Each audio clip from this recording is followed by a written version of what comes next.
আসসালামু আলাইকুম বন্ধুরা, কেমন আছেন? আশা করি সবাই ভালো আছেন। তো পিকআপ ড্রাইভার সাদামাটা ব্লগে আপনাদের স্বাগতম। তো আজকে আমরা যাব ঢাকা থেকে রাজবাড়ী নিজের জেলায়। তো অনেক ভালো লাগতেছে। তো চলুন আমরা এখন গাড়ি লোড করব, তারপর আপনাদেরকে দেখাচ্ছি গাড়ি লোড করে। তো আমাদের গাড়ি লোড হয়ে গেছে, বান্দা কমপ্লিট। তো যেহেতু যাব নিজের জেলায় রাজবাড়ী সোনাপুর বাজারে, তো আমার কাছে অনেক ভালো লাগতেছে। তো ঢাকা মাও এক্সপ্রেস ওইতে উঠে পড়লাম। এখন আমরা যাব রাজবাড়ী। তো আমাদের ভাড়া ছিল 8,000 টাকা। তো লাস্টে আপনাদেরকে অবশ্যই খরচ বলে দেওয়া হবে, কত টাকা খরচ আর কত টাকা বাঁচছে। চলুন যাওয়া যাক। তো পদ্মার টোল দিয়ে পদ্মা ব্রিজে আমরা উঠতেছি। আমাদের এই ছোট গাড়ি পদ্মার টোলের ভাড়া 1200 টাকা, আর এপার ওপার 440 টাকা।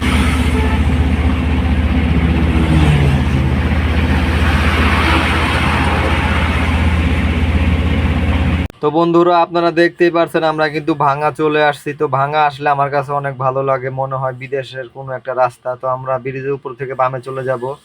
এই বামে এক রাস্তায় ফরিদপুরের রাস্তা, এখান থেকে 30 কিলোমিটার ফরিদপুরের দূরত্ব। তো চলুন যাওয়া যাক। তো ঢাকা থেকে 78 কিলোমিটার দূরে ভাঙা। তো আমরা চায়ের ব্রেক দিলাম, একটু চা খেয়ে শরীরটা একটু চাঙ্গা করে আবার চলে যাব।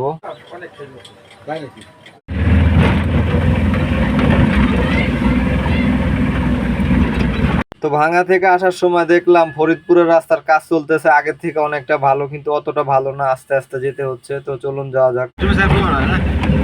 হ্যাঁ। তো ফরিদপুর শহর পার হয়ে আমরা রাজবাড়ির দিকে যাচ্ছি। তো ওনারা ফরিদপুর থেকে ভাত খেয়ে নিছে, আমি খাই নাই, কারণ অনেকদিন পরে বাড়ি যাচ্ছি, মায়ের হাতের খাবার খাবো। তো আমরা এখন গোয়ালন্দ মোড়ে আছি। গোয়ালন্দ মোড় থেকে হাতের ডানে এই রাস্তা গেছে আপনার ফেরিঘাটের দিকে, আর সোজা গেছে রাজবাড়ী কুষ্টিয়ার দিকে। তো গোয়ালন্দ মোড় পার হয়ে কত দূর সামনে আসলে এই যে বামে মাজারের রোড, আমরা ইমিন দিয়ে যাব, যেহেতু আমরা যাব সোনাপুর। আর ওইদিকে সোজা যে রোডটা গেছে ওটা গেছে রাজবাড়ী শহরে। তো চলুন যাওয়া যাক। তো আমরা চলে আসলাম আমাদের গন্তব্যে। এখন রশি খুইলা দিছি, এখন মাল নামাবে।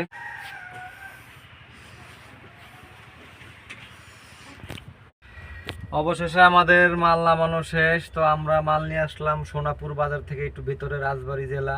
তো পাশেই আমাদের গ্রাম, বেশি সময় লাগে না, হয়তো 10 মিনিট লাগবে। তো এখন আমাদের বাড়ি চলে যাব। তো মাল নামাই দিয়ে আমরা এখন সোনাপুর বাজারে। তো এখান থেকে অটো ভাড়া আমাদের মোড়ে 10 টাকা। তো স্বপ্ন যাচ্ছে এখন বাড়ির উদ্দেশ্যে, অনেক ভালো লাগতেছে। চলুন যাওয়া যাক। এখন আপনাদের খরচ বলে দেওয়া হবে। আমাদের 1860 টাকা ডিজেল, আর 2840 টাকা ব্রিজ ভাড়া, আর 200 টাকা আমি খাওয়া দাওয়া করছি। তো 4900 টাকা আমাদের খরচ। তো 8000 টাকা থেকে 4900 টাকা গেলে আমাদের খরচ বাদ দিয়ে 3100 টাকা ইনকাম। অবশ্যই যারা নতুন আছেন আমার এই চ্যানেলটা লাইক সাবস্ক্রাইব করে পাশে থাকবেন। তো অবশেষে আমরা চলে আসলাম বাড়ির কাছে। এই যে আমাদের মাটির রাস্তা, ওই যে বাম পাশে স্কুল প্রাইমারি। তো বাড়ির কাছে কাছে যখনই চলে আসি তখনই অনেকটা ভালো লাগা কাজ করে। তো এই বাম পাশে দেখতে পাচ্ছেন আমাদের ফুল ওয়াল করা ঘর, ডান পাশে রসুনের ক্ষেত, তারপরে পেঁয়াজের ক্ষেত। তো ডান দিকে তাকালে ক্ষেতের পর ক্ষেত। ওই যে বাম পাশে দেখতে পাচ্ছেন আমাদের বাড়ির রাস্তা। তো এইসব ক্ষেত দেখলে আমার কাছে আসলে অনেক ভালো লাগে। আমি একটা সময় বাড়িতে এসে আমি চিন্তা করেছি আমি চাষবাস করব, তবে একটু সময় লাগবে। তো আজকের এই ভিডিওটা অবশ্যই কেমন লেগেছে অবশ্যই কমেন্টস করে জানাবেন। তো আজকের ভিডিওটা আর বেশিক্ষণ করব না, যেহেতু বাড়িতে এসেছি, অনেক ক্ষুধা লেগেছে। তো আপনারা ভালো থাকবেন। আল্লাহ হাফেজ।